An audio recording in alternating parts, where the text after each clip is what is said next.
ഗാന്ധി ഉന്നയിച്ച വിമർശനം എന്താണെന്ന് വെച്ചാൽ, ഇത് അഖിൽ ബിൽഗ്രാമി അദ്ദേഹത്തിൻ്റെ പഠനങ്ങളിൽ വളരെ ശക്തമായിട്ട് ചൂണ്ടിക്കാണിക്കുന്നുണ്ട്. ബിൽഗ്രാമി ചൂണ്ടിക്കാണിക്കുന്ന കാര്യം, ഗാന്ധിയുടെ വിമർശനത്തിൻ്റെ കാതൽ എന്തായിരുന്നു? മനുഷ്യർ സ്വാർത്ഥരാണ് എന്നത് മനുഷ്യാവസ്ഥയിലെ ഒരു സാധ്യതയാണ്, അല്ലെങ്കിൽ ഒരു സ്വഭാവമാണ്. പക്ഷേ സ്വാർത്ഥം എന്ന പോലെ മനുഷ്യരിൽ വളരെ ശക്തമായിട്ടുള്ളൊരു ഘടകമാണ് പരിത്യാഗശേഷി, സാക്രിഫിഷ്യൽ പൊട്ടൻഷ്യൽ.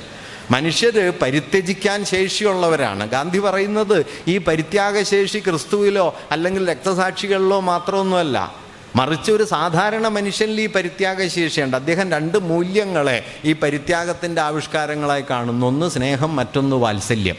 സ്നേഹത്തിലും വാത്സല്യത്തിലും മനുഷ്യർ തന്നെ ഉപേക്ഷിച്ച് താനല്ലാത്തതിനു വേണ്ടി നിലക്കൊള്ളാൻ സന്നദ്ധരാകുന്നുണ്ട്. അപ്പം മനുഷ്യരിൽ സ്വാർത്ഥത്തിൻ്റെയും പരിത്യാഗത്തിൻ്റെയും ബലങ്ങളുണ്ട് എന്നിരിക്കെ, ഈ പരിത്യാഗത്തിൻ്റെ വിപുലമായ മൂല്യത്തെ പുറന്തള്ളി സ്വാർത്ഥം എന്ന നിഷേധ മൂല്യത്തെ മനുഷ്യാവസ്ഥയുടെ അടിസ്ഥാനമാക്കിക്കൊണ്ടാണ് ഹോബ്സിയൻ ഭരണകൂട സങ്കല്പം വന്നിട്ടുള്ളത്. അതാണ് ആധുനിക ഭരണകൂടത്തിൻ്റെ ആധാരം.